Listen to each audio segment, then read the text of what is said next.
Hi everyone, my name is James Feeney. Welcome to or back to my channel. Today we are here with another sort of tutorial and walkthrough of a spread slash reading that I've conducted and that I'm hoping you will enjoy. So if you're looking to, I would say, have an activity and engage in a spread, this one's for you. We're going to go through this Fill My Cup spread that I've designed, which is really just for those who are feeling a little bit apathetic in terms of life, who aren't feeling so full and fulfilled, and there's sort of this blah feeling going on. What's next? Why do I not feel complete? How do I do to feel more myself and meaningful and fulfilled as a human being? And so that's where this spread was derived from, seeking out those feelings, seeking to understand those feelings, and to move forward more aware and hopefully on a path of greater meaning and fulfillment in the coming days. So we're going to go through this spread. I have the basic core spread here, and also more of a lengthier, I guess, idea of what that card position might mean. I've posted this on Instagram. As always, my Instagram is linked below. Sometimes I include it in the video. So if you follow me on Instagram, there's a good chance that you will have seen this maybe a week or two ago. So I occasionally will post spreads on Instagram. They usually start on Instagram and then become tutorials and walkthroughs on my channel. So if you want to catch them first there, go over and follow. But we're going to get right into this reading, and I'm just going to do a sample reading. It's not going to be real. We're not going to go so deep into the card meanings. It's more for the purposes of you guys understanding what each card position is, so that if you're at home, you can conduct this reading for yourself. So in the original Instagram and here, I'm using the Intuitive Tarot by Cilla Conway. This is the newer edition that you can get on her website, and I think that this actual tarot lends itself very well to the ideas of this reading. It's very watery, it's fluid, there aren't really definitive lines and faces to a lot of the figures, and the cards are just, it feels like you're in this landscape that's just very abstract and always constantly in motion. It's very watery, so this, I think, is perfect for this reading. Looking for decks that are a little bit more gentle and fluid and watery in their nature will be a plus for this reading, I think. I'll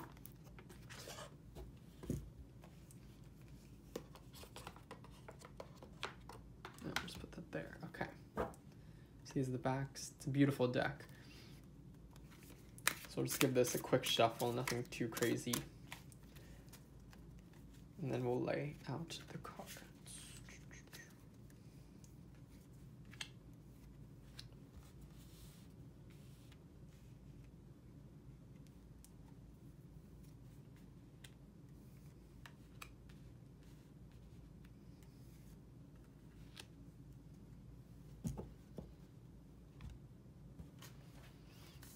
Okay, so our first card is up in this corner. It's the current emotional need.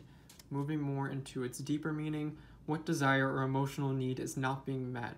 What is lacking? So this is where we're checking in with ourselves and trying to get to the heart of why it is we're feeling the way that we're feeling before we go to work on that. So we would flip this card over. We have the Four of Batons or Four of Wands present here. So we would want to look at things like home life. We'd want to consider, are we feeling fulfilled and stable? Do we have relationships? Is this a relationship issue? Is this a family issue? Is this a home life? Is something not meeting our needs here? Is this area of the utmost importance in our life and maybe it shouldn't be? Is it of the utmost importance and it's just not being fully tended to and met in the ways that we need it to be? So we want to look at what about the idea of the card is playing into something that doesn't feel right, or why we just aren't feeling so fulfilled and like our life is so meaningful in this moment. So say we were to have gotten this card for somebody, I would look at the home life, at stability, at relationships, and what we need to maybe potentially check in with and fix, or to realize in order to see that maybe something is draining us or draining our cup. So next we're going to move into this second card here. So this is action to fulfill the need. Looking a little bit deeper at that, what practical steps must I take to fulfill this emotional yearning? So this is also going to give us more insight into this card. It's going to give us another layer of understanding where this card is concerned, but it's also going to give us an action or a step to take, which is always helpful. We always want to know, what can we do? What should we be doing? So we have the Hanged Man here. So I think that this is somebody who potentially feels out of control of their life. They don't feel like they have a say or a voice in those relationships or in that home. And things are in disarray. They don't really feel like it's their own. They feel outside of, maybe they feel less than. And as far as an action to take with the Hangman, I think that this has to do with perspectives. Thinking about the home life and those relationships from a different angle. Maybe it's more about deciding that this isn't right for you if you aren't being respected and your needs aren't being met and those boundaries are being crossed. Maybe it's about taking some time to sit still and stop trying so hard to struggle against the confines of the structures and borders already in place, and seeking to understand them so that you might, one, be able to make better decisions going forward, and potentially decide to remove yourself from or to change your circumstances in some way. So now that we've illuminated this a little bit more and started to look at some actions we might take about setting up those boundaries or deciding to move ourselves out of this circumstance, or to take some time to stop struggling and to sit still. Now that we have that, we have a really clear picture of what's going on and also what we might want to do in this given moment to help us towards getting out of this state and to fill our cup up a little bit. So next we're going to look at where I was, the past. Looking deeper into this card, what feelings from my past are being carried into my present? Why are they important? Events and actions as well, so not necessarily just your feelings. These could be actual things that have taken place, is what I'm really trying to say here.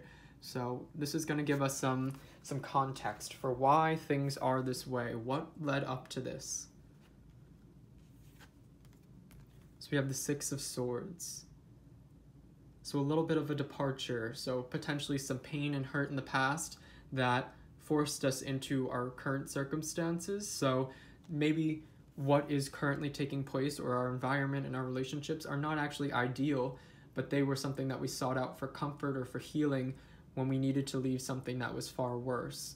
And so there may be even this feeling of a guilt or a need to be grateful for the betterment of what we've achieved, that we've come from worse, so we should accept the better that we now have. But better than worse doesn't mean best, and I hope that makes sense. Just because you've come from something that is very difficult and hard, and maybe somebody has helped you and given you a hand up, or you have found solace in a sort of family or home life and found some sort of basic stability, doesn't mean that you should be disrespected or that you shouldn't have your needs met or that you should have your boundaries crossed and feel like you aren't worthy or aren't of the same caliber as those around you.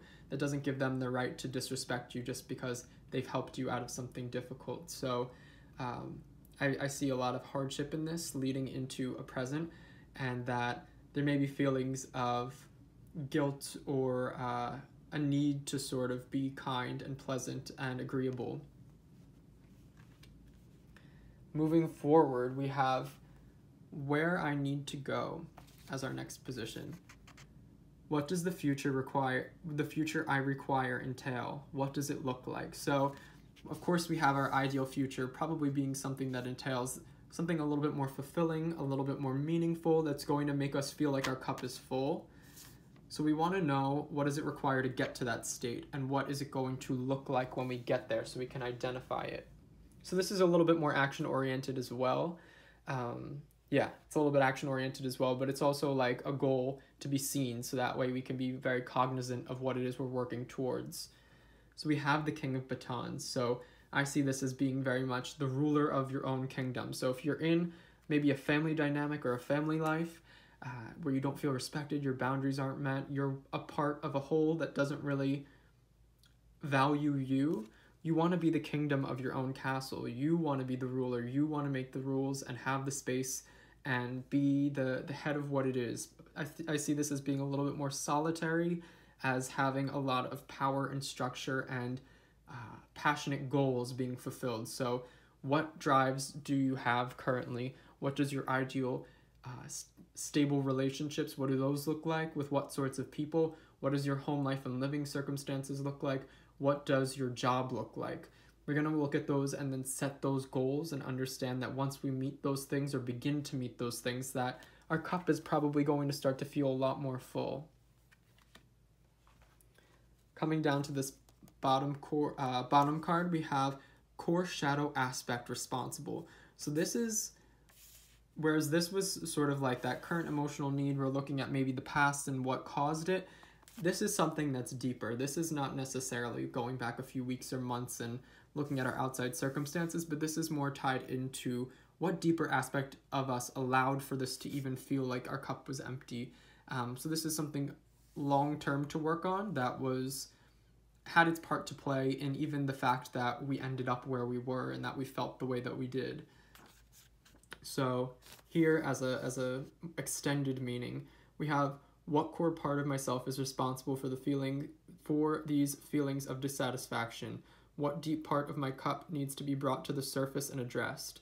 So this would be almost like we're looking at the bottom of the cup, that part, if you're drinking tea or coffee, that's extra strong and dark and potent. What about that part of that cup, that bottom part, is to play here, that's draining potentially the layers above?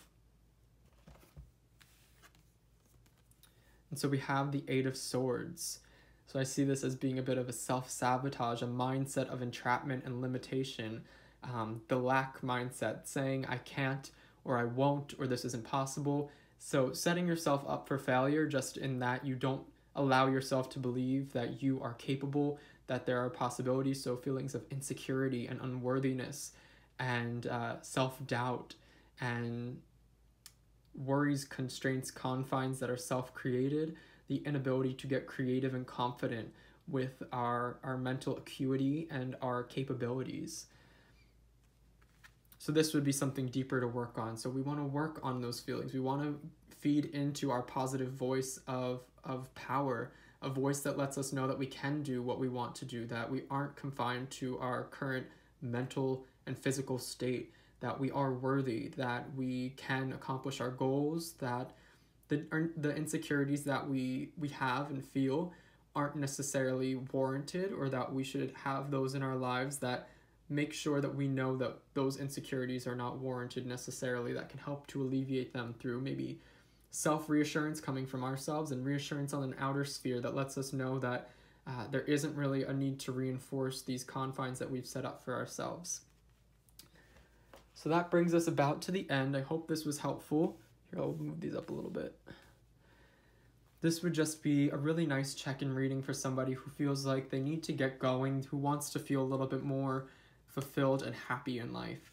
I think we all always want to feel that, but there are definitely times where we want to get to the heart of what's going on. This would be great for major life junctures going forward, kind of figuring out where it is we need to go, how we need to go about getting there, and what the end result's going to look like, especially in times where we feel like we just have to incite change because what's currently going on is not conducive for our lifestyle, for our sense of being. So I hope that this was helpful. Let me know if you guys try it at home and how it turns out for you. I hope you are all well. Like and subscribe if this was helpful and interesting and fun. Until next time, bye everyone.